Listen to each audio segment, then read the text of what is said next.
Hare Rama, Rama Rama, Hare Hare, Hare Krishna, Krishna Krishna, Hare Hare,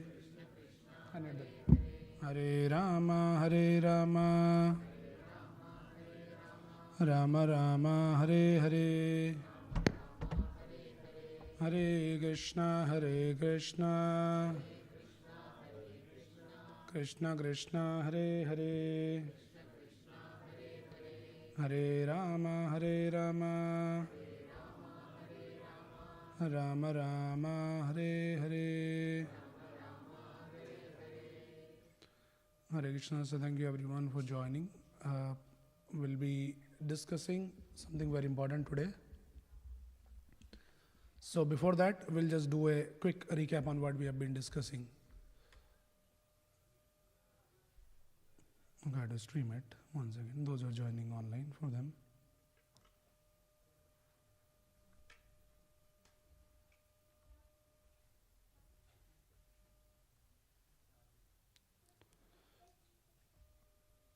Okay, those who are joining online, can you hear me okay?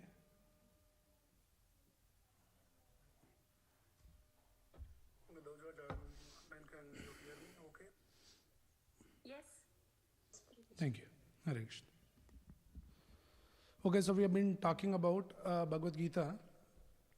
So what are the 5 topics in Bhagavad Gita?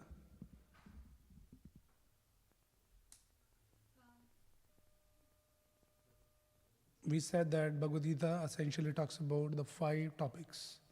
What are those 5 topics? Jiva, Ishwar, Kal, Karma, one more thing. Okay, so you should remember this on order. Ishwar, Jiva, Prakriti, Kal and Karma. So we discussed about Jiva in the very beginning of our discussions, that we are not the body, we are the soul and all of that topic. Then we also discussed about the concept of God. Who is God and various aspects of God. So that is about Ishwar, Jiva, and then Prakriti, this material nature. This Prakriti, material nature, material creation has been compared to the jail. Last time we were discussing, we are here stuck in this material world. And this material world where we are living, this is called in the scriptures as Ek Pad Vibhuti. It is just 1/4 of the creation. And in this 1/4 of the creation, there is innumerable universes. In those universes, we are living in one universe. And in that there are innumerable planets. We are living in one planet. And in one planet there are so many countries and then so many cities. And so we are just very, very tiny, insignificant being in this entire creation. And this creation has been compared to the jail. We are stuck in the jail. So this is Prakriti. And in the jail, we are bound by the ropes of 3 modes of material nature: Satagun, Rajagun and Tamagun. Mode of goodness, mode of passion and mode of ignorance. So Bhagavad Gita guides us that the whole purpose of this human form of life is to get free from this bondage of these 3 modes and come out from the jail. That's the whole idea of this human form of life. So this is a little bit about Prakriti. Then we discussed about the Kal. Kal is the time factor. Time is cyclic. And with the force of Kala, with the force of time, everything just vanishes in this world. Right? So we understand that Kala also. And then finally, last session we discussed about the Karma. So just to remember something about Karma, important thing is every action has its equal and opposite reaction. So the whole idea of discussing this concept of Karma is that we feel more responsible in whatever we do, because we'll be answerable to whatever we do. Equal and opposite reaction. So we should very intelligently, very wisely, we should choose that what we are doing in this world. So we discussed about this very different kind of karma. There is punya karma, which are all pious activities. So when somebody does the punya karma, they had to experience the punya phal, which is all good things comes in life. Then there is pap karma, all the sinful activities. For that we have to face the consequences, some sinful reactions. But Bhagavad Gita, Krishna introduced another concept. So something beyond punya karma and pap karma, this is the third item, which is akarma. So that is where we closed our discussion, that what is this akarma. So today we'll be building upon what is this concept of akarma and how it is beneficial. How does it make any difference in our life to know that? Right? So akarma, it might sound like as if no karma.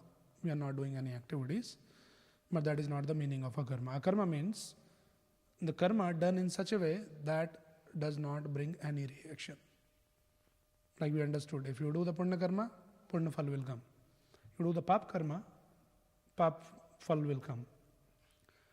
Now, Krishna is introducing that we all understand that we should not be doing any pap karma, but interestingly, Bhagavad Gita guides us that we should not be doing any punya karma also. Because ultimately, whatever karma you do, pap or punya, you are getting stuck here. You are getting bound. Just to experience the result of your punya karma also, again you have to take birth in this material world. You have to come back again. And you are stuck in the cycle of repeated birth, death, old age and disease. Janma, mrityu, jara, vyadhi, dukkha, dosha, darshanam. So Krishna is saying we are bound in that cycle again and again and again. Whatever karma you do, we are stuck here.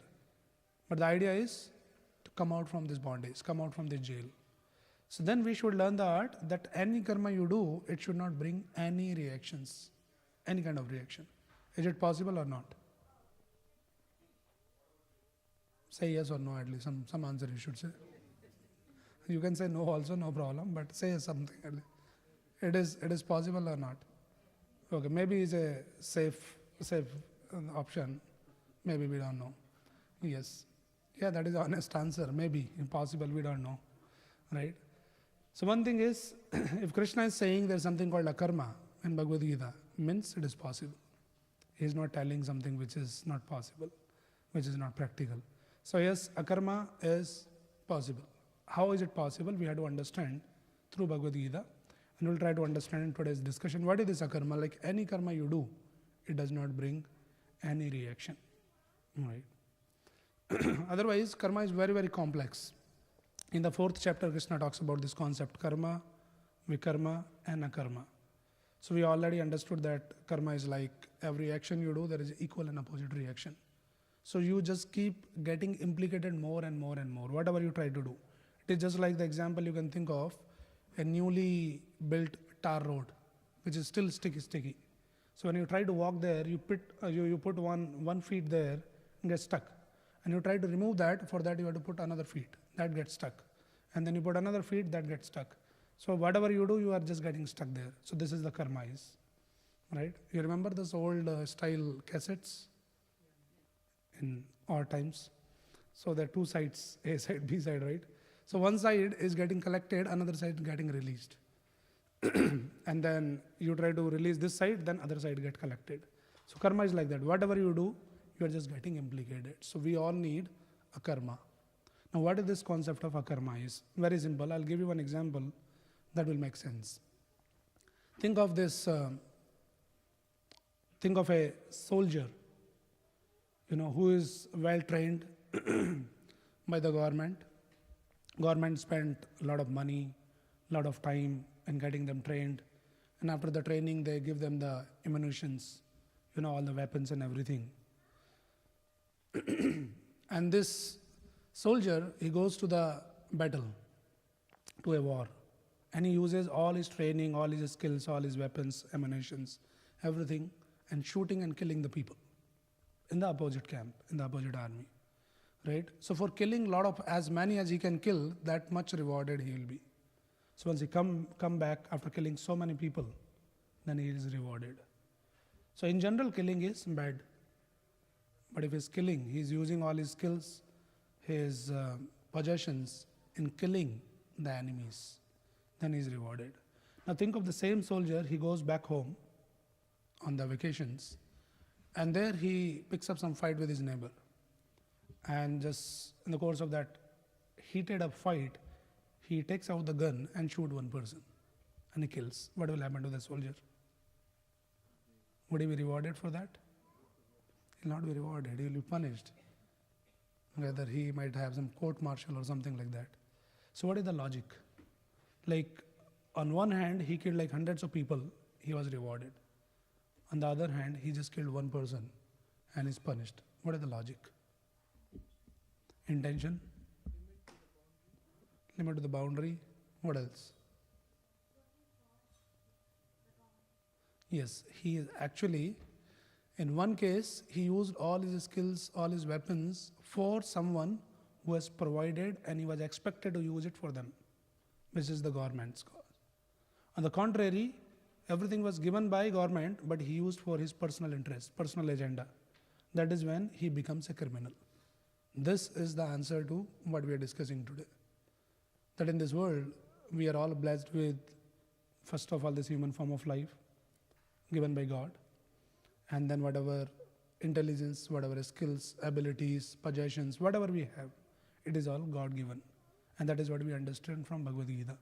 So then it implies too that everything what are given to us by God's grace should be used in the service of God. It should be used for the cause of the God, in harmony with God. Anything we try to use which is against the law of God, that is when we end up becoming the criminal. We get implicated. So we'll still do the karma, still we do everything, but if it is in line, it is in harmony with God, then you are not getting implicated, you are not getting bound. So this is the secret which has been revealed in Bhagavad Gita.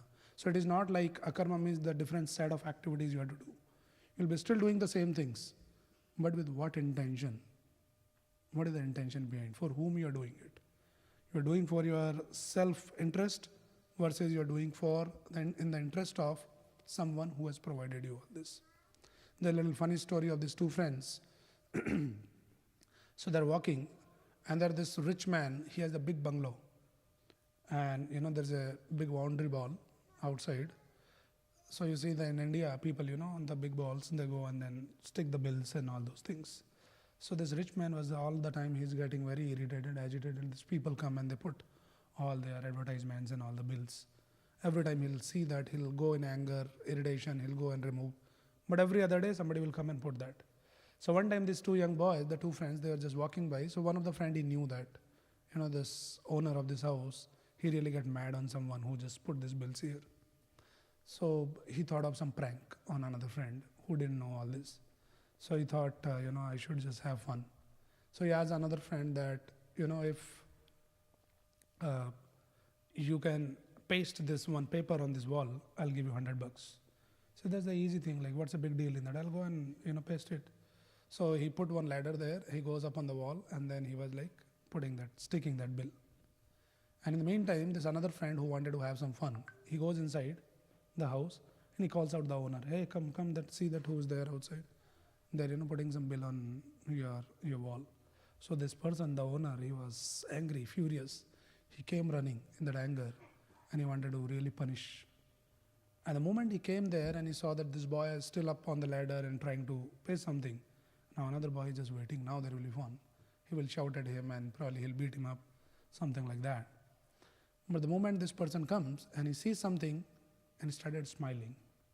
And this boy comes down on the ladder, from the ladder, and then this owner of the house, he thanks him rather, instead of abusing him or, chastising him, he started thanking him.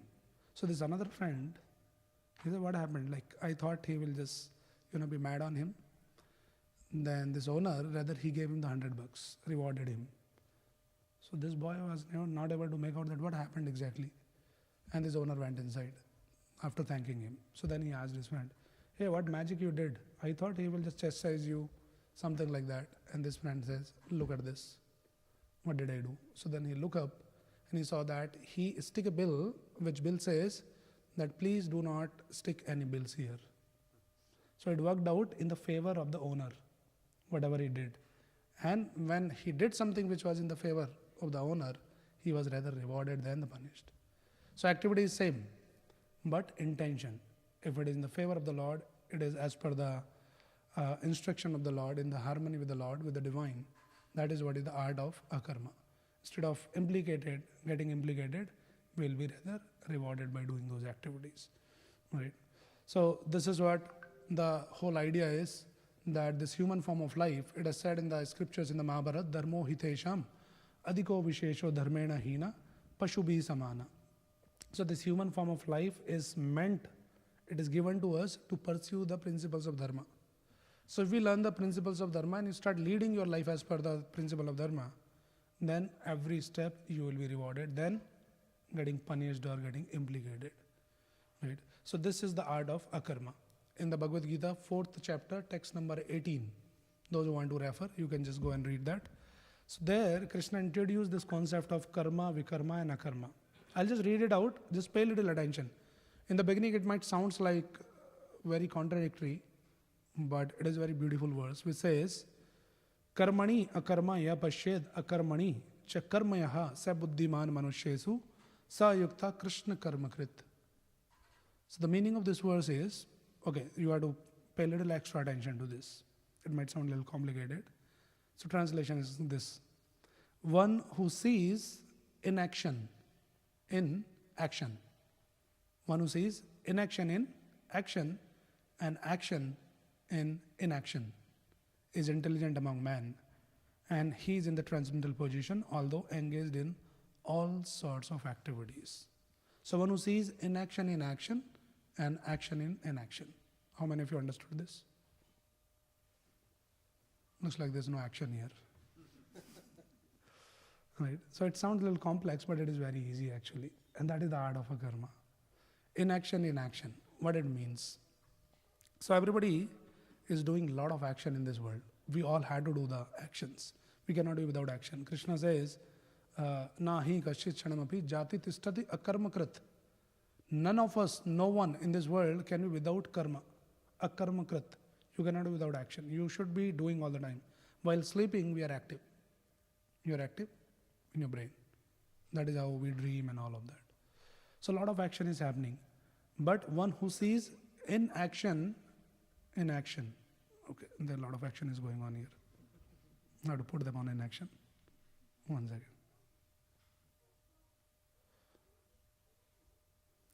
Yeah. So how do we understand that? That you pick all the actions which does not bring any reaction. Then that action is considered as inaction. Simple example. Like say, we are all sitting, like we were all doing now, a few minutes back. We're all chanting, clapping, singing. It's action, right? You're singing, clapping, somebody dancing and all of that. Lot of action.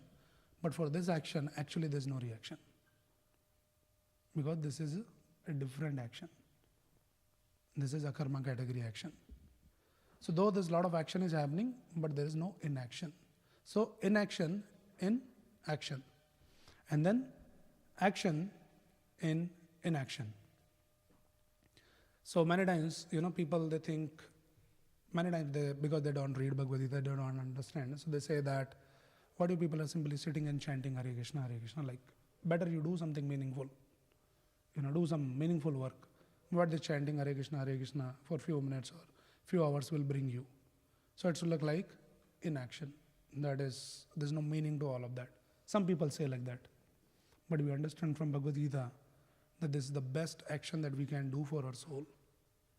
So it looks like inaction, you're not doing anything meaningful. Externally it looks like inaction. But there's a lot of action is happening in that inaction. So one who understands all this mystery, he is sa buddhiman manushya. So he is a buddhiman manushya. He is a very intelligent person. He is not going just by externals, but he understands the mystery of all this action in action, akarma. Right? So I'll just read this purport. It's a small purport. Please, you can just refer to the screen if it is there. Otherwise, just listen attentively. A person acting in Krishna consciousness is naturally free from the bonds of karma. His activities are all performed for Krishna. Therefore, he does not enjoy or suffer any of the effects of work.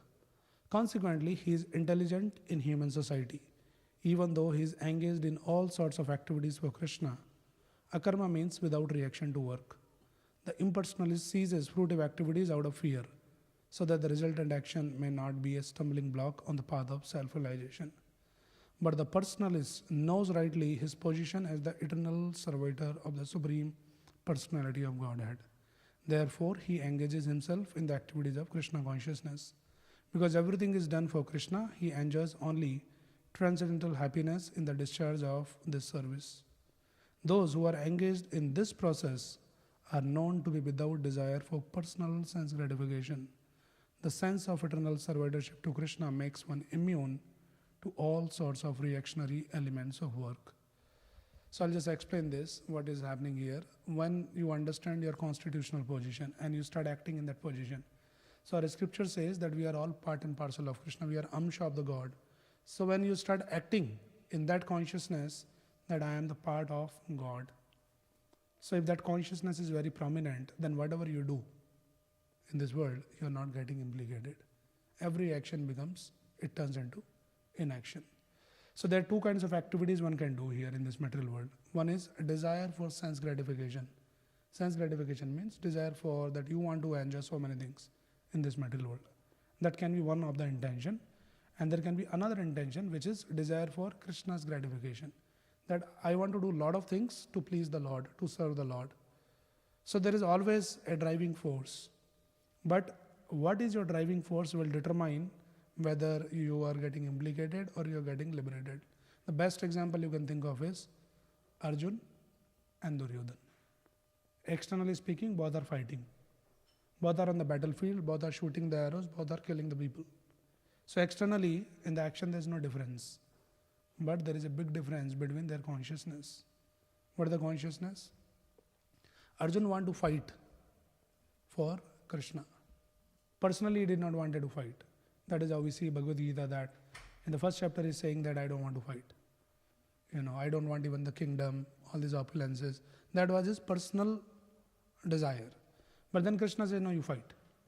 So now whatever he is doing, it is doing for Krishna. Externally is fighting only. Duryodhana is acting just against Krishna.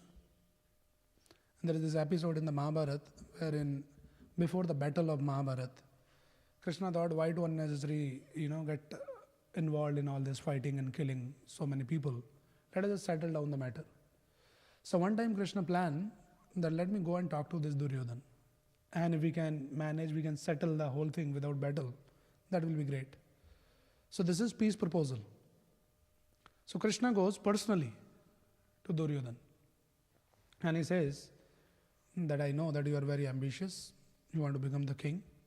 No problem. You become the king. What else you want? You want to become the king? You become the king. No need for this battle. No need to fight. The only thing is, you just give 5 villages to these 5 brothers, 5 Pandavas, because they are also Kshatriyas, so they need some means of survival and like that. So give them the 5 villages. That is such a simple proposal which can solve all the problems of this fighting and killing. But this Duryodhana was such an arrogant person and such an egoistic person. He said, forget about 5 villages. I will not even give you an inch of the land. The space where you can even put a needle, that much space also, I'll not let them take this. Let there be fight. So Krishna wants him to settle down the matter and then become the king. But Duryodhana just went against his will. So you see that Arjuna is also fighting and Duryodhana also fighting. But there is a gulf of difference between both of them, how they are fighting. So one is fighting for Krishna and one is fighting against Krishna. This is the difference. So one is bound to get implicated more and more, and one is always liberated while very active in this material world. So many times people, they get scared that, if we become too much into this Krishna consciousness, Bhagavad Gita and all of that, then probably we have to give up some of those things. We cannot do this, we cannot do that. But we have to very carefully understand, it is not about leaving the things. It is not about giving up the things. It is about adding Krishna in our life. Whatever you do, you just bring Krishna, make Krishna the center of your life. And the very same activity becomes a karma. Because it becomes in harmony with Krishna. So this is the art, this is the secret of a karma. So while you are functioning in this material world in the same way as you were doing earlier, you will continue to do the same thing, but without getting more implicated. So this is what the akarma is. So that is what Krishna also says, that while we are functioning in this material world, how to function? Krishna says, Tasmad yogi bhava Arjuna, that Arjun, you should become like a yogi. Now as soon as we hear that, I have to become like a yogi, means I have to give up my family, I have to give up my profession, so many other things, and go to some forest sit somewhere under a tree, and then become a yogi. So though Krishna is saying, Arjun, become a yogi, but he did not still allow him to leave the battlefield. So you have to become a yogi in the battlefield. Now we all have our own battles here in this world. Every day is battle. The moment you get up, battle begins. Early morning, right? And it becomes more and more intense. By the time you reach the office, you are ready with all your weapons and ammunitions to fight, right? And by the time you are back, you are left with no energy. You are already sucked. So all these battles are going on. But then how to become a yogi amidst of all this battlefield? So Krishna is teaching in Bhagavad Gita, one simple line formula is this, that life is preparation and death is examination. So every day we had to keep preparing ourselves. We have to lead our life in such a way that you are getting prepared for one exam. And what is the last final exam? Death is the examination. None of us in this world will be exempted from that exam. We all had to take that exam. So better we prepare. It should not become a surprise test. Actually, it is a surprise test only. All right, there's no date announced for that exam. But okay, such and such date, you have to face this final exam. It can happen at any moment. Question is, are we ready? Are we prepared? So that is what Bhagavad Gita is teaching, that life is the preparation. You have to keep preparing yourself every day. So what is this exam? Exam is very, very simple. Krishna says in Bhagavad Gita, Andhakale cha mameva smarana muktva kalevaram ya priyati samadvavam yati nati astra samshaya. That exam is Andhakale cha mameva smaran. At the time of death, one who remembers me. Krishna is saying this. At the time of death, if you remember Krishna, you pass the exam. If we fail to remember Krishna, we are terribly failed. So question should be, am I preparing myself for that consciousness that I can remember Krishna? Now many times people hear this, they say, oh, that is Antkale, not today. At the time of death, no, like we still have a lot of many years. So people think it is that easy, that at the time of death I'll remember Krishna, what's the big deal? I know, Krishna is my favorite. People think like that. But we have to understand the psychology, that how does it work? It is very interesting. Our scripture says, what is the experience of death? It might sound a little silly, but if I ask any of you here, had the experience of death? Our own death, not somebody's death. Our own death. None of us. Alright? But we can have that experience from the scriptures. Our scriptures guides what is the experience of a death. The person who is dying, what is his experience? So it is said, it is very, very painful. Now I'll explain what kind of pain it is. But this pain has been compared to, okay, anybody has the experience of scorpion bite? I hope that none of us have that. But it is said that it is extremely painful. Many times people die out of that bite of a scorpion, not because of poison, because of excruciating pain. It is intolerable pain. People die out of the pain. It is that painful. So the scripture says this pain of death, when the person dies, he experiences the bite of thousands of scorpion. Like together, thousands of scorpion come and bite together. That is the kind of pain that one experiences. Why I am bringing this is just to understand, in that kind of a painful situation, would you be able to remember Krishna? Yes or no? No is not the right answer, and yes is also not the right answer. The right answer is maybe. It depends on whether you trained yourself or not. Right? You will remember only what you practiced. That is what I said. Life is the preparation, death is the examination. So if you prepared yourself enough all through your life for that exam, then probably you will be able to give the right answer. So it is all about how and to what you are attached to. Like suddenly, God forbid, like suddenly any of us get a news, like you get a call, hey, there is a fire on a house, your house is on fire. It won't happen. But just for example, suddenly what you will remember? You don't know the answer, but answer is very simple. You will remember what is there in the house, whom you are attached to the most. It can be your family members, your wife, your kids, or some important documents or something like that. Immediately you will think about that. Oh, what happened to this thing? Right? So it is very, very simple logic, simple psychology, that the thing or the people whom we are attached the most, that only we will remember in a painful situation.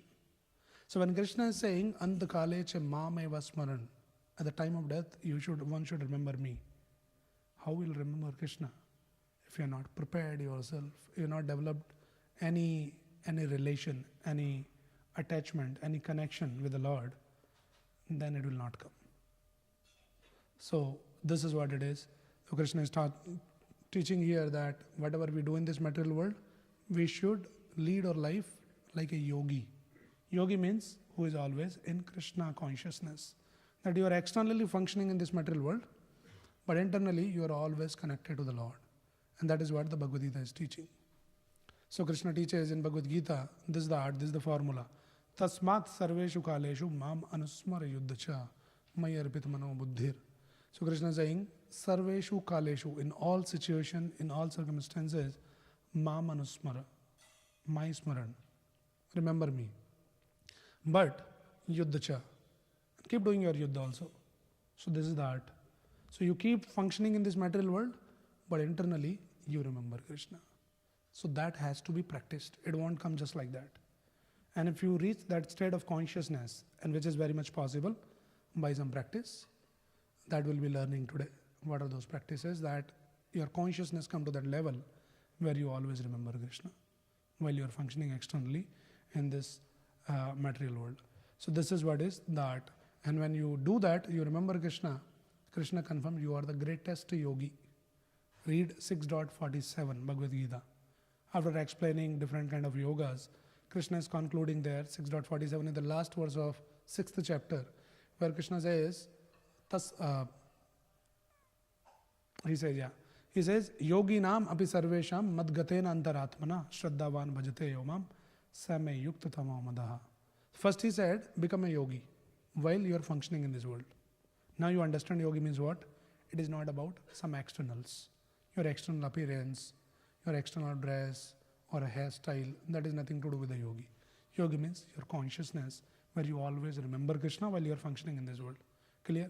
But now Krishna is explaining that yogi nam api sarvesham, among all varieties, all kinds of yogis, the topmost yogi, who the topmost yogi? Shraddhavan bhajate yomam same yukta tamamada, one who with lot of faith, with lot of love and devotion, who remembers me. That is the topmost yogi. Right? So, you can understand that how to bring our consciousness to that level where you always remember. Is it possible or not? All the time remember Krishna. It is not only just when you come to Gita live session, then only you remember. That is also difficult. Right? Sitting in the class and thinking of something else only. Not easy. But Krishna is saying, all the time you remember me. Is it yes possible? Do you have any experience of this kind of remembrance?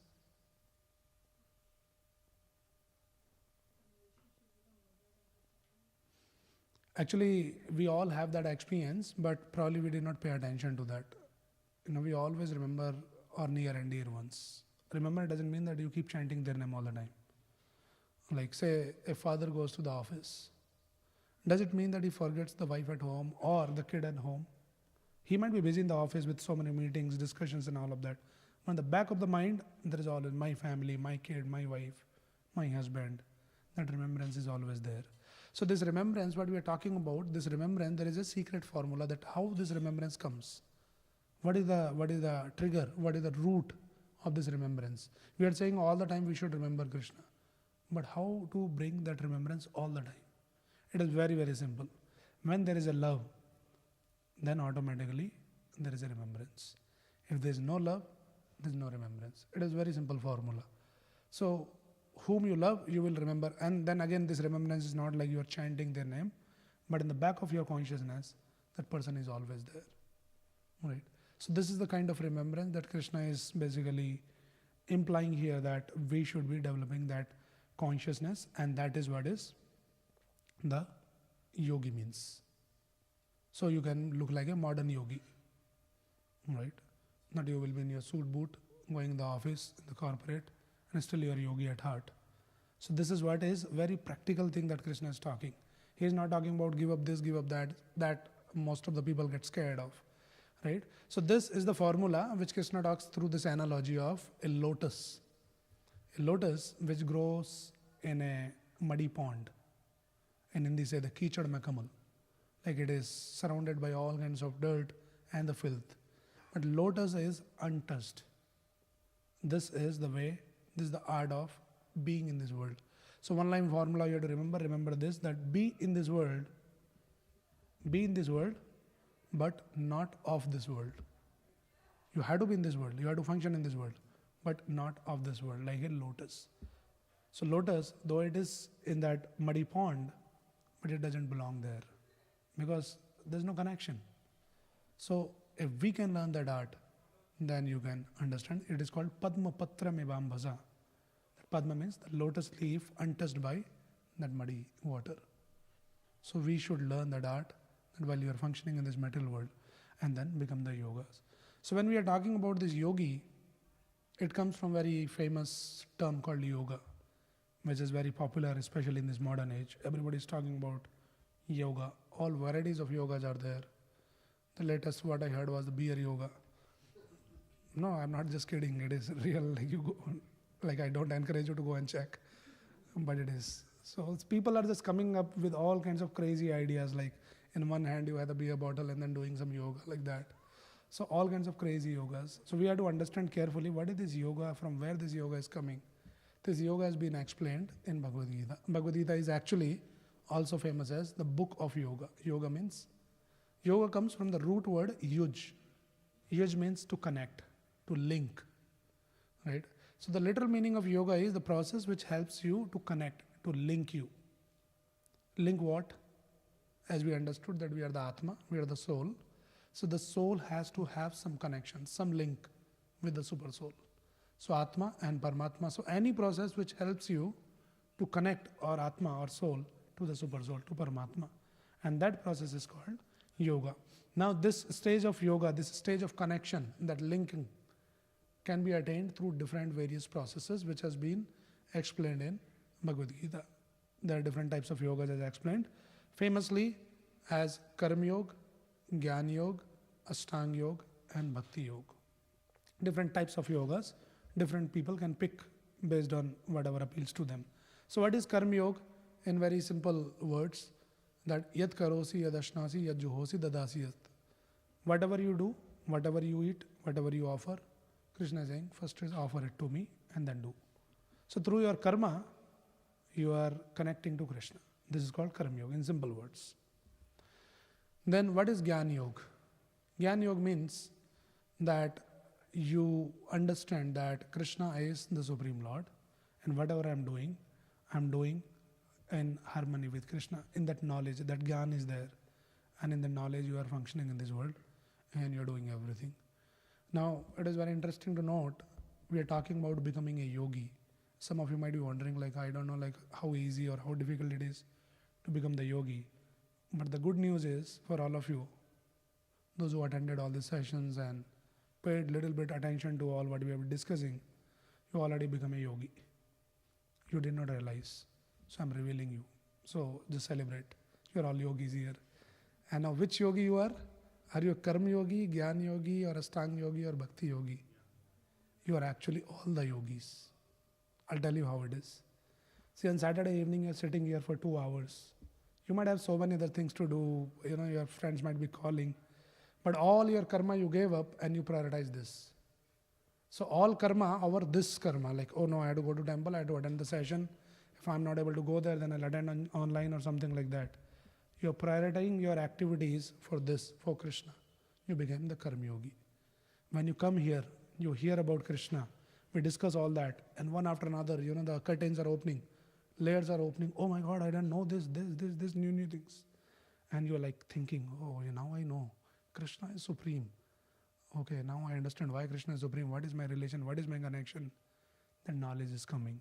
You remember that. When you go back, you still remember. Okay, now I know something. Let me just check more and let me read more from Bhagavad Gita. So the Gyan is also coming slowly, gradually. It is building up over all the 6 sessions. Just think, six session back, what was your Gyan versus after attending 6 sessions attentively, your level of Gyan has gone next level. So you become Gyan Yogi also. Then Ashtang Yogi. Ashtang Yogis, they meditate.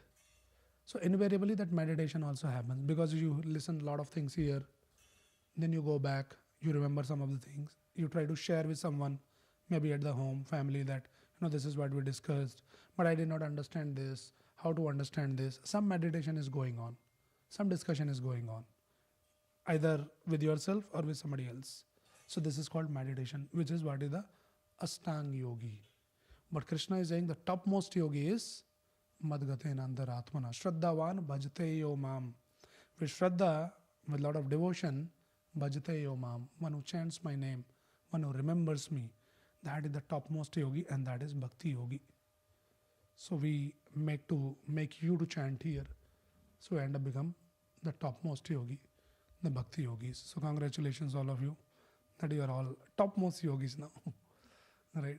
So this is the understanding of this yoga. So when you work, you act in that consciousness of that yogi, that yoga, that connection. That is when you are getting free from all the implications. Coming back to our original discussion, akarma. Externally you are same. Externally you are doing everything same. But internal consciousness is changed. There is a constant remembrance of Krishna, some understanding and building up, and that is making you free from this bondage. So when we are talking about this Bhakti Yoga means basically there is a constant remembrance. Very important. It is not like Saturday evening remembrance that you are made to sit here and then we'll give you mala in the hand and now you chant.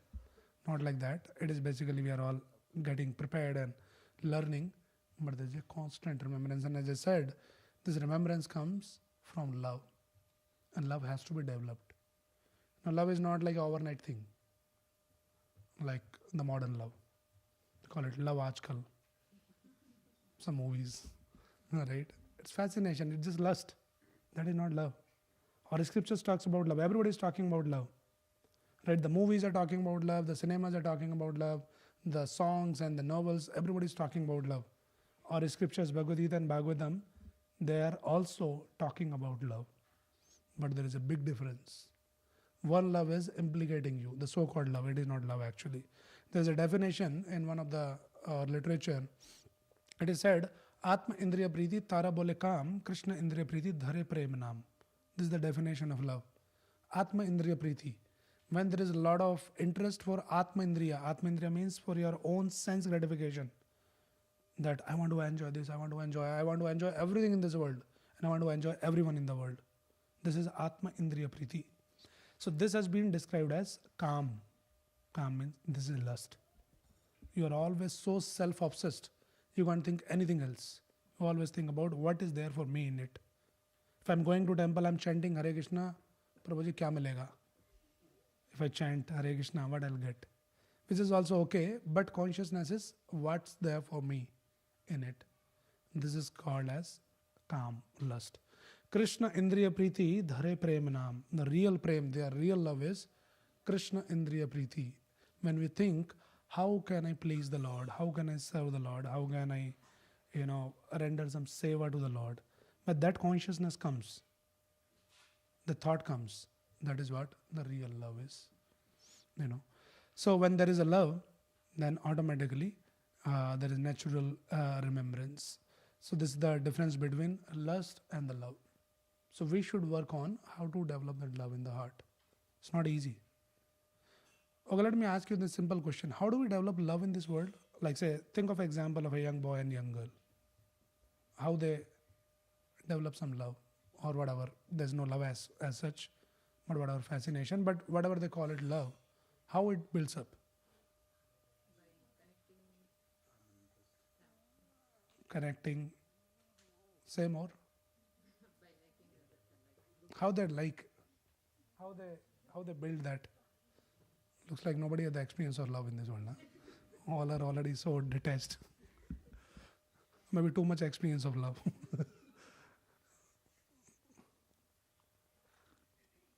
It is very simple actually. When you start spending time with someone, that connection happens. Of course, the frequency match has to happen, but that relationship builds with spending the time, quality time they call it. So it can be in any form, like they're talking and they're, you know, doing something together and like that. So when the time is spent, quality time with the frequency match, it will build in some kind of a bond.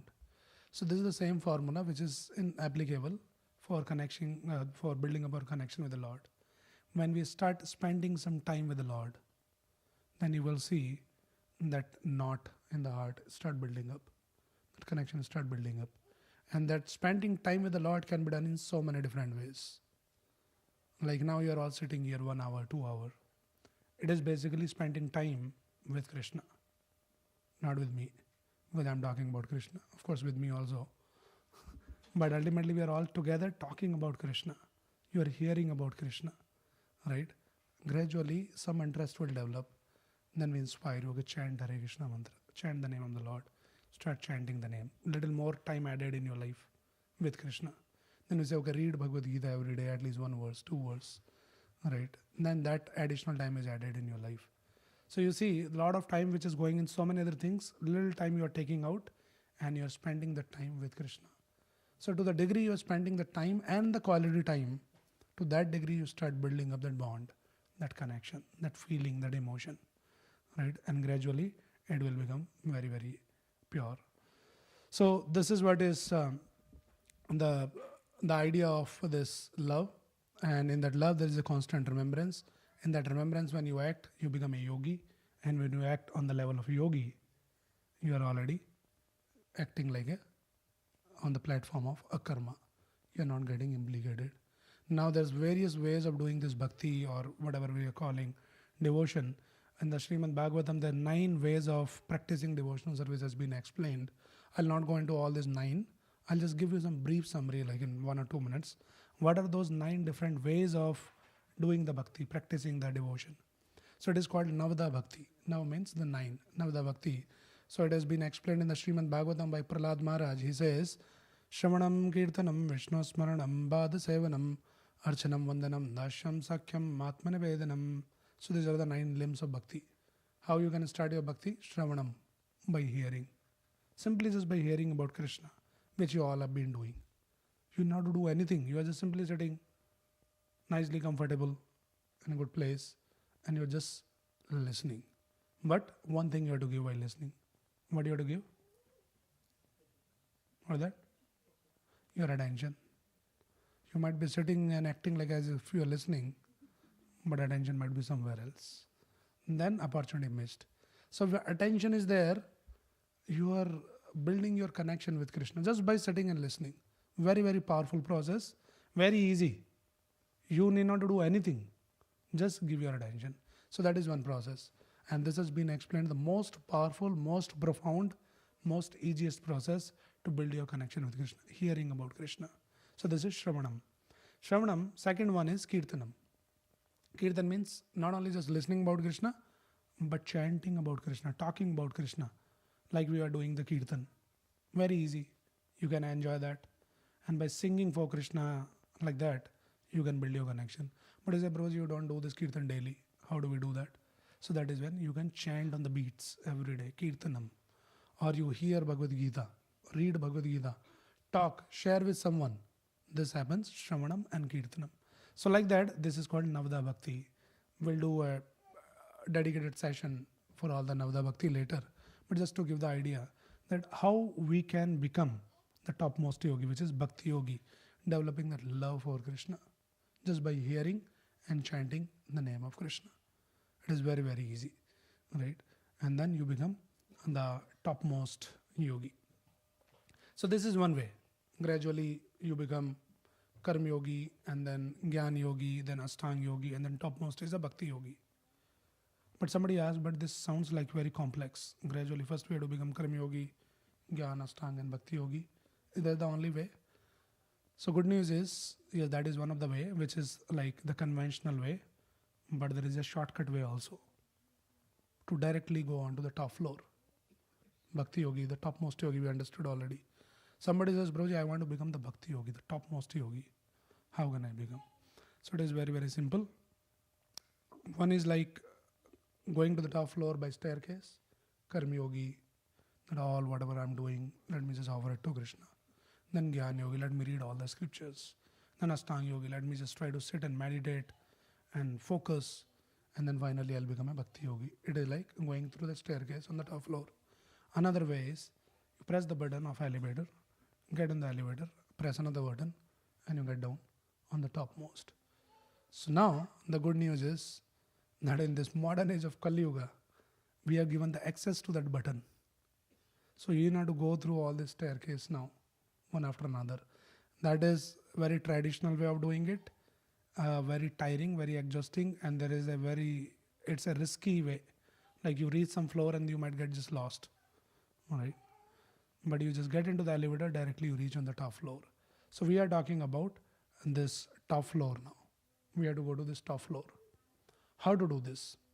So this is what is the interesting part that I'm going to give you. If any of you think that whatever you heard in all these 5 or 6 sessions, you don't remember everything, something you remember vaguely, or you forgot already, or you will forget in the future, I'm going to give you the formula here.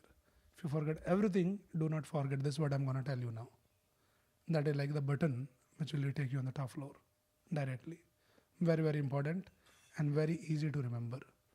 Do not forget. If you forget this, that is what last time I was saying, like you attended all the sessions and did not attend the 6th session. It is like you bought the ticket but missed the flight. So now I'm getting you in the flight. Do not forget this. This formula is very, very simple. And it is not only just to remember. We had to apply it. We had to practice it. That is where we'll be opening our next series, which is Gita Applied. But before that, I'll explain you what we had to apply. And through those sessions, we'll make you to apply all that. And this formula is very, very simple. Remember this, 4 things. What are those 4 things? To become the topmost yogi, the lover of God, the Bhakti Yogi, formula is A, B, C, D. What is the formula? A, B, C, D. Now if I meet you after 5 years also, I'll ask you that what did you learn in your Gita Live sessions? Hopefully you will remember this A, B, C, D. All other things you forget, no problem. What is this A, B, C, D? It's very, very interesting. So A stands for association. B, the book reading. C is chanting. And D is the diet. I'll explain what are those 4 items and why it is important for all of us to practice this A, B, C, D. And when to practice? Every day. It has to be practiced every day. If you are seriously interested in progressing in your spiritual life, then you are expected to apply this ABCD formula every day. Association, book reading, chanting, and then D is the diet. Also it is called devotional service. Also we can call it deity worship. Whatever we call it, but I'll explain that what is happening here. So we'll start with the upside down. We'll start with the D.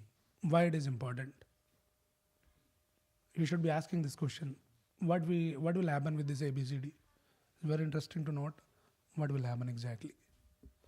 So in the Bhagavad Gita, one of the words in the 3rd chapter, Krishna explains this hierarchy.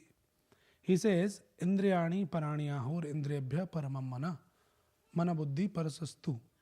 So this hierarchy is saying Indriyani paraniyahur. Indriya means all our senses. They are lowest in the ladder. Then higher than our senses is the mind.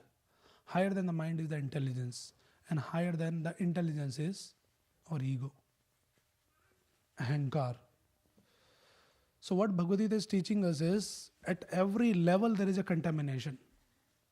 Our senses are contaminated, mind is contaminated, intelligence is super contaminated, and then ego, we are all bag of ego. We just keep spilling ego around when we walk. So much ego in this world. How to purify all this? Senses, mind, intelligence, and the ego. So this purification has to happen through this ABCD formula. How does it begin? Start with the D. D is diet. That food that you eat, they say in Hindi, jaisa ann, Vezaman. So many people doesn't know, especially in the modern age, people doesn't know. But the food we eat, it directly impact our consciousness. If you eat the food which is contaminated, you are getting contaminated without you knowing this. So first you purify what you consume.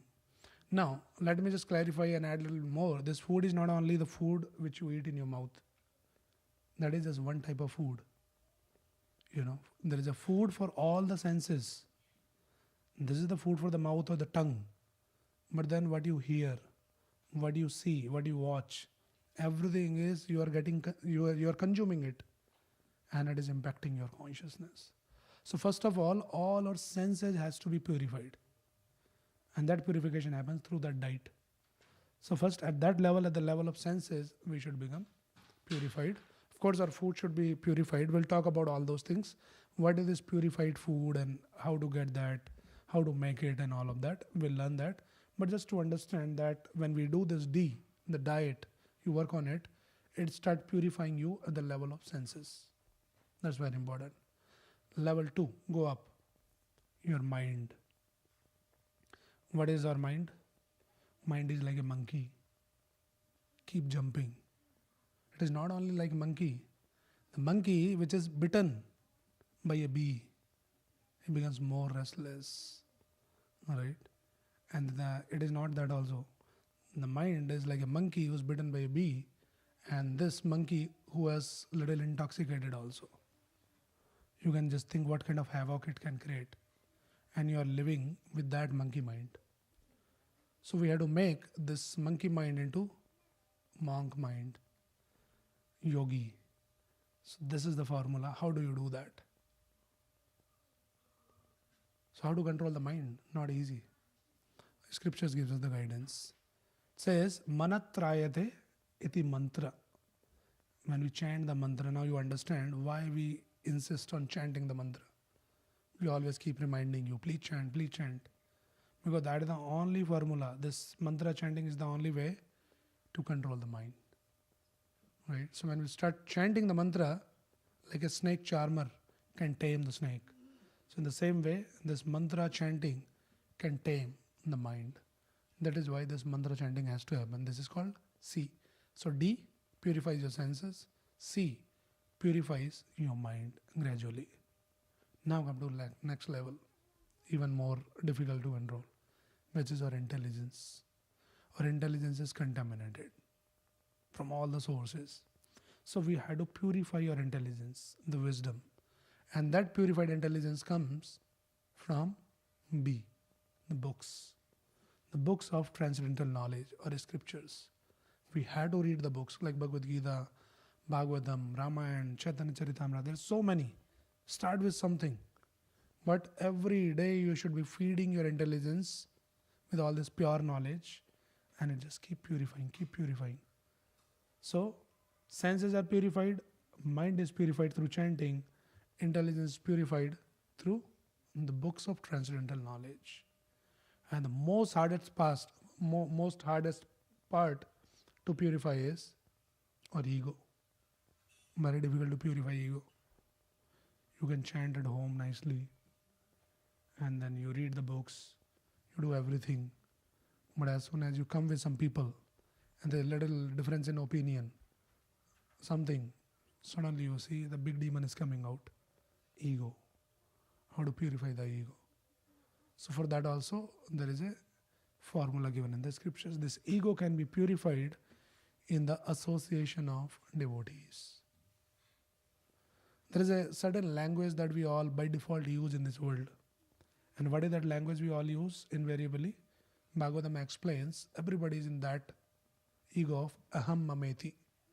Me and mine, me and mine. We talk in that language only. This is me and this is mine. Nothing beyond that. Immediately there is a fight, argument, clashes, and all of that happens. But when we come in the association of devotees, we are talking about the A, association, what we call satsang. There we are trained to practice a different language. It's called the devotee parlance.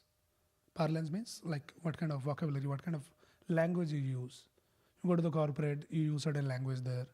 When you come to the temple, in the association of devotees, in the satsang, This is a devotee parlance. And we gradually get trained there. And this training can happen only in that satsang only. Outside world you cannot have that. What is the training? See here, when we read, we hear, discuss, and you hear more experienced devotees and all of that, you start to pick up that language, that lingo. What is that? Here nobody says that I did this. Training. Nobody says that I did this. Though you did something, but you never say that I did this. What is your training? We say that by Krishna's blessings, I was able to do this. So you see, there is already kind of that ego part has been taken out from this. And it's a fact, it's not artificial. It's a fact that you understand, you become more wise, you become more enlightened, wherein you can see the bigger picture. It's not me alone.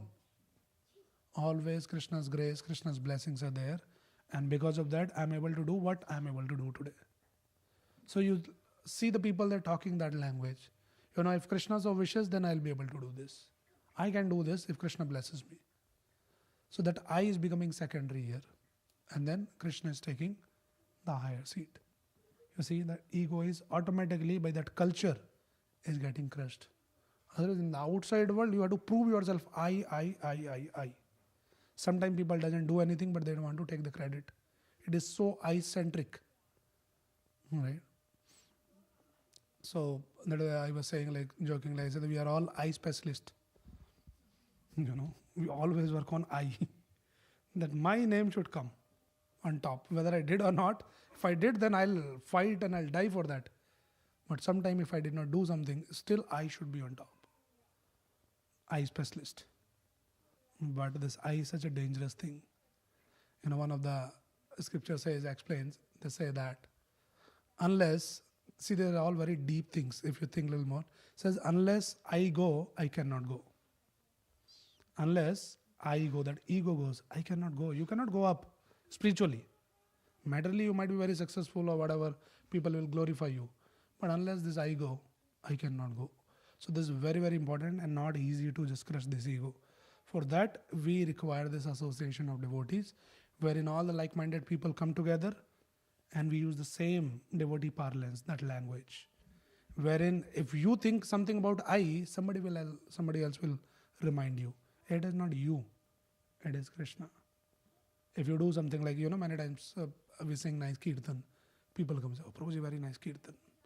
Immediately it reminds you, yeah, by Krishna's grace, it was a nice Kirtan. All of us, we sang nicely. And like that. So Krishna has blessed us with certain things, we do that. But you always remember, recognize that it is the borrowed plumes. It is not this thing. It is given to me. It can be taken away at any moment. And it's a fact. There was this famous boxer, you might know many of you, Muhammad Ali. He was a champion of his time. You know, nobody could beat him. And one time he came on the stage and he was like boasting, like this is how in his young age and youth, he's boasting that nobody in the world like can beat me up, like that, in that ego. He made that comment. And the same Muhammad Ali, there was a time, a little later, when he got this Parkinson disease. And because of that, he became such a disabled person. And one time when he was called on the stage for like a guest, he was asked to light a lamp or something. He couldn't even hold that, whatever, little lighter. So that same Muhammad Ali was boasting that nobody can match.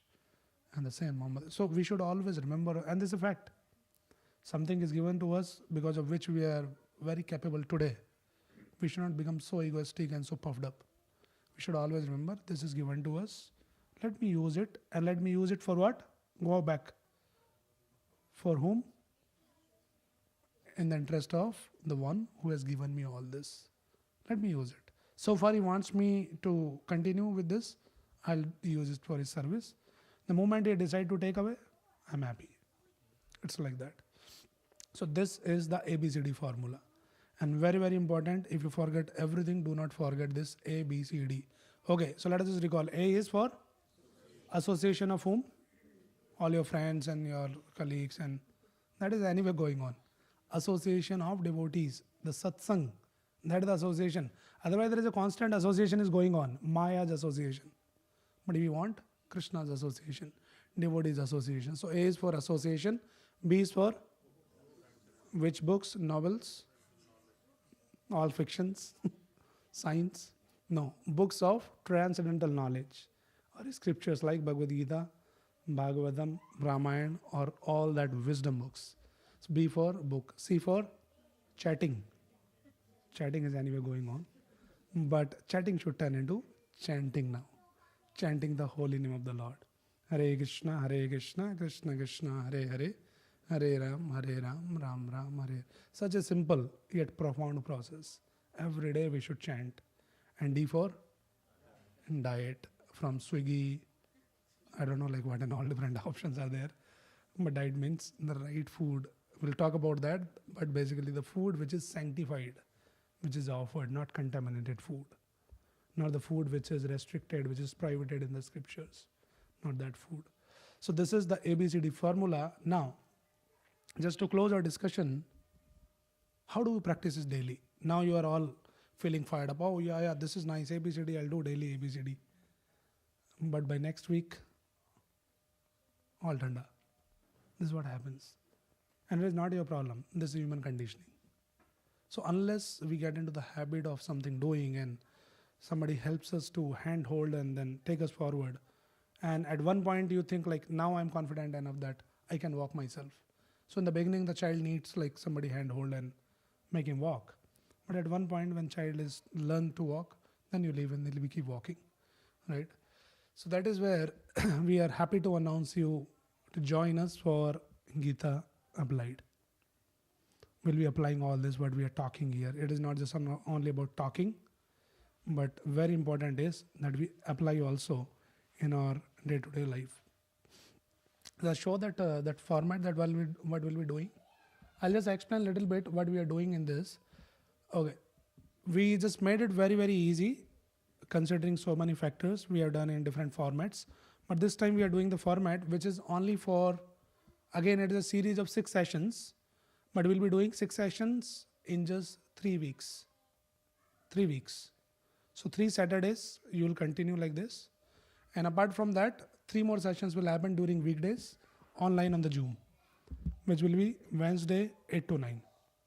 I think it will work for most of you. If it doesn't work, make it work. There's no other way. Like, you have to prioritize certain things in your life. So 3 Saturdays and 3 Wednesdays in just 3 weeks, which is like 21 days. Easy? I think all of you can do that.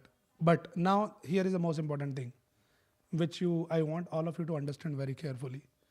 This 21 day, next 21 days, when you are starting this Gita Applied, is not going to be only just listening 6 lectures in 3 weeks, but it is a 21-day challenge. Challenge yourself. It's not a big challenge, but you have to challenge.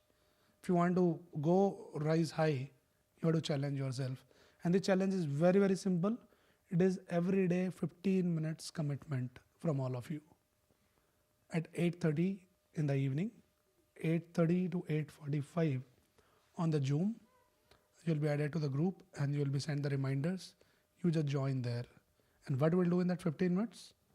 We'll do what we are talking here, A, B, C, D. So we'll all have the association. We'll all come together on the Zoom because you can't come every day here.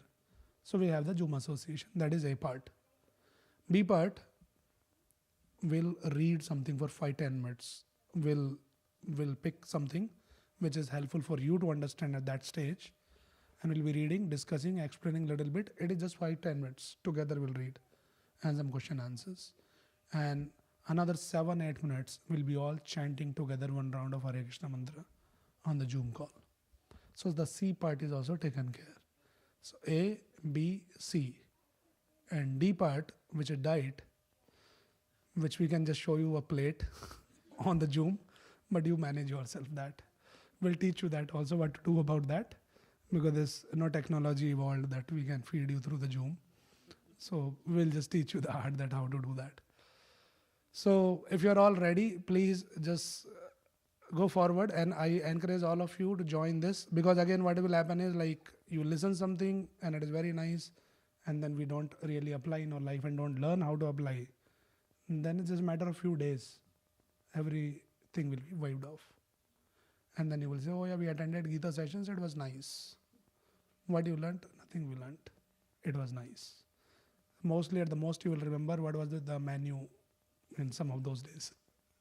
So it's important that apart from that, you remember something more also. So we are open. I think it is open, right? It is ready, like people can sign up. So we encourage all of you that you please sign up today. And I think just to, they want to encourage you that, okay, something you're doing. Okay. So you're doing some marketing, huh? Okay, it is good. We want to encourage all of you that you sign up today. They are giving you some coupon code also. And I think they'll give you some discount on what we're doing. Yeah, so the link will be posted in the WhatsApp group. Please check out your group proactively and sign up today so that you are in, and then you also avail this discount. And we are very, very excited that the next level journey is not only just we'll meet 6 days, but we'll meet every day for next 21 days from coming Saturday. And you will see the real change and the real transformation in your consciousness. If you're ready for that, then you're most welcome. Please come and join us. And then these are the 6 sessions. Those who are intrigued that what we'll be discussing in those 6 sessions in the next series, will understand more detail about the power of association, what this association brings. I gave you some little brief. And then we talk about these 3 secrets of Bhagavad Gita, yoga in the modern age. Go next. Yeah, nature's triple influence. This is also another very important section of Bhagavad Gita. And now something which is more practical, which I think many of us struggle, which is the art of tolerance. How to tolerate, how much to tolerate, whether tolerate or not. And then finally, we'll teach you how to expand your consciousness. But as I said, and again I'm repeating, it is not just about listening the lecture, applying. That is why we are calling this series as Gita Applied. Okay, anybody's any quick question or any comment, those who are joining us online or here in person, anything related to what discussed today, any question about a karma or any other practical thing or related to these sessions, feel free to ask. Maybe just 1 or 2 minutes we can close after that. And those who are joining here online, you can ask. Somebody is raising the hand here? You are saying something? Yes. 1 second, hold on.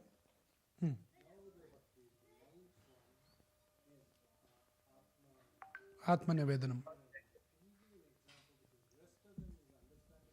Yeah, Atma Nivedanam. So he is talking about the Navada Bhakti. We are talking about that how to practice Bhakti, Shravanam, Kirtanam, Smaranam, Bhadasevanam. Last one is the Atma Nivedanam. Atma Nivedanam is complete surrenderance. So that example of complete surrenderance is the Bali Maharaj. Those who know a little bit familiar about the Bhagavatam, this King Bali, very, very opulent king, and then Lord comes in the form of Vamanadev in disguise. And then he asks you, okay, give me some benediction, like Brahman comes and asks for some bhiksha. He says, okay, what do you want? A small dwarf boy, small boy. And he says, give me something. He asks, what do you want? He says, just give me 3 steps of land.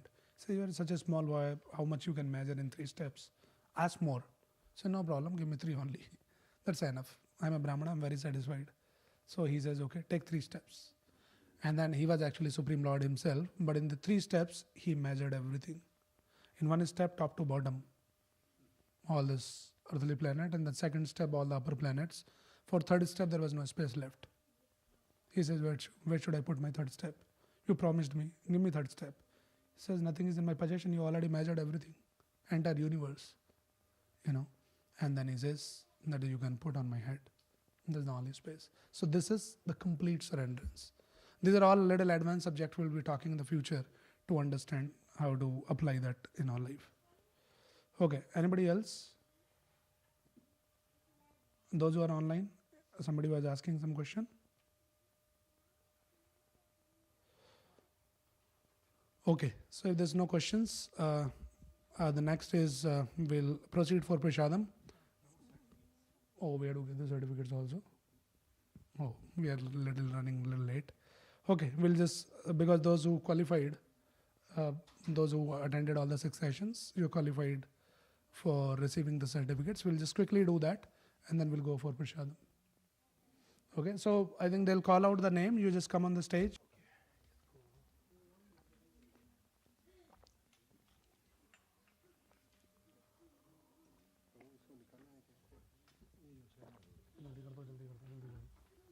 Play the music. Hare Krishna. So those who are joining us online, will be distributing some certificates. So I think you can reach out to one of us and we can mail you or something like that we can figure out. Okay. Thank you everyone. So we'll close the Zoom now and reach out to us.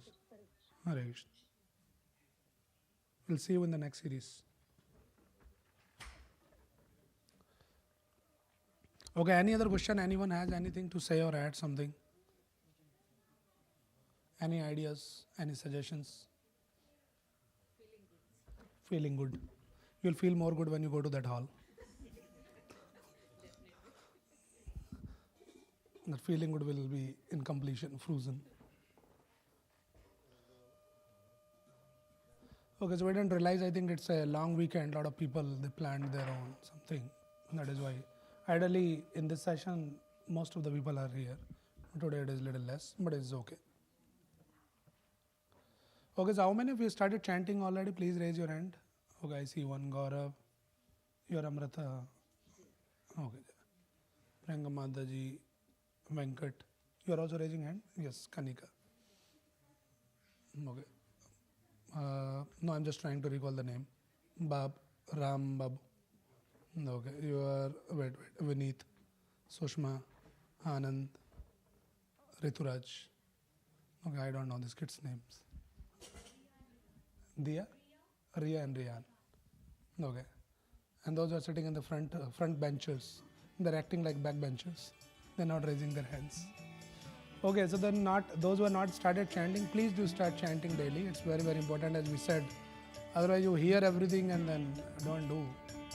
That's difficult. Okay, we'll call out the name. Hare Krishna. I'll call out the name in alphabetical order. I request you to please collect your certificates. You can come upstairs on the stage here. We'll start with Amarth Bhai Patel.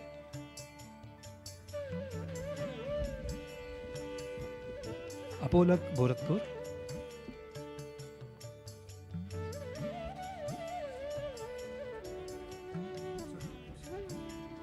Anand Swaminathan.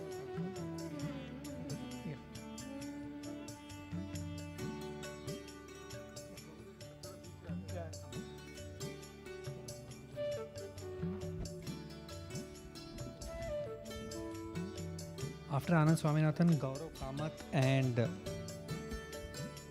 Gaurav Kamath.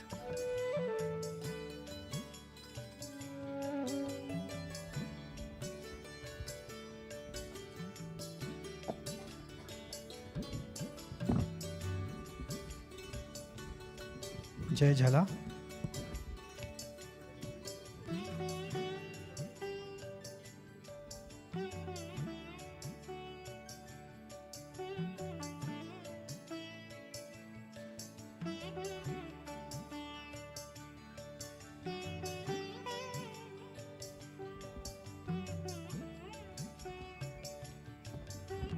Jaya Bijala.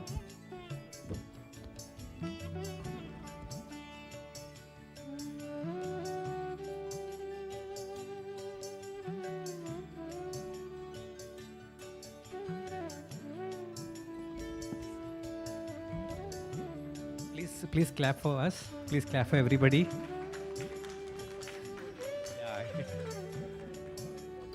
Kanika Khanna and Venkat Pushpak. Together. Yeah.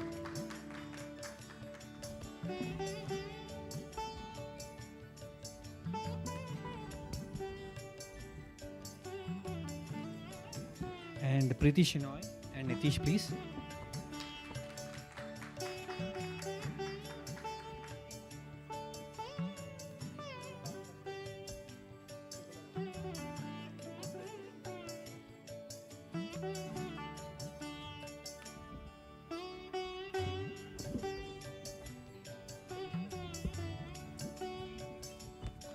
Priyanka Mogre and Ruturaj Patil.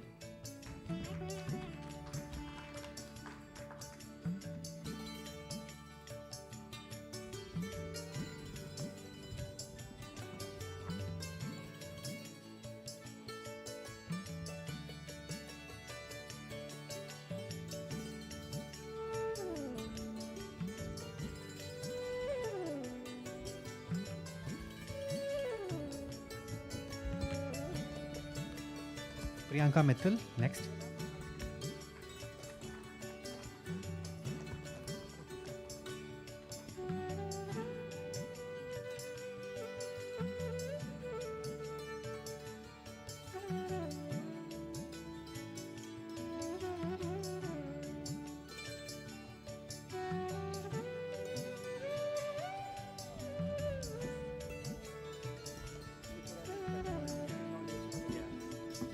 Ram Prasad Bapu.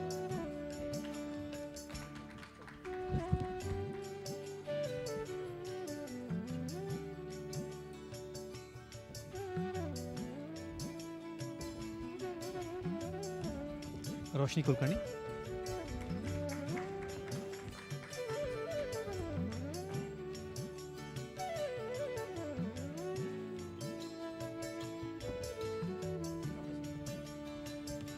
Shantanu Kelkar.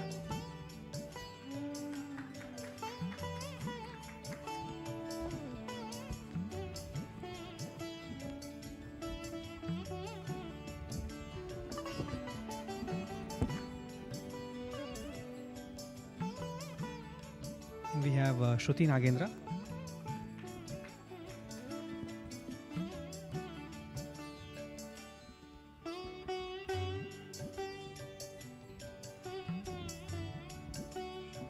Shushma Pai.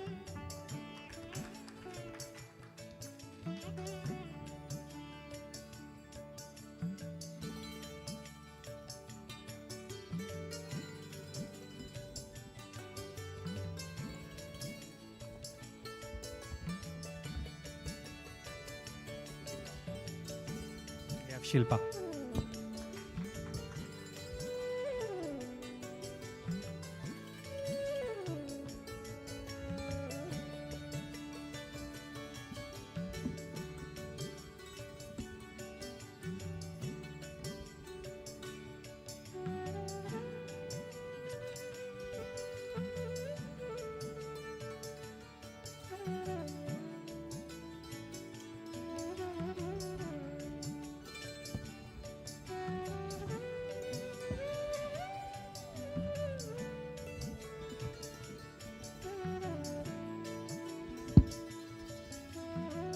We can now proceed for prasadam. Okay, Hare Krishna. Thank you, everybody. We can now proceed for prasadam.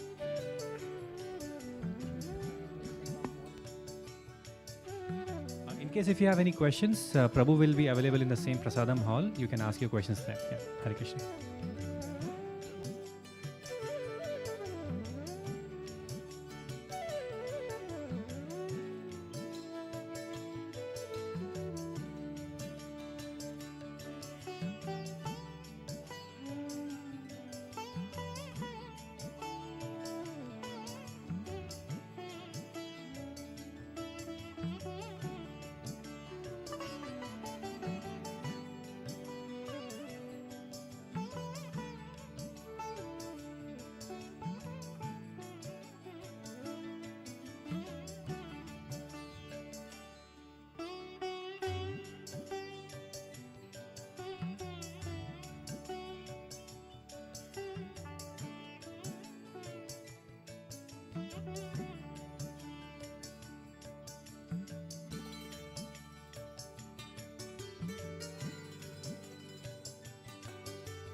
Guru Sri Juta Padakamalam Sri Guru Vaishnavangscha Sri Rupam Rag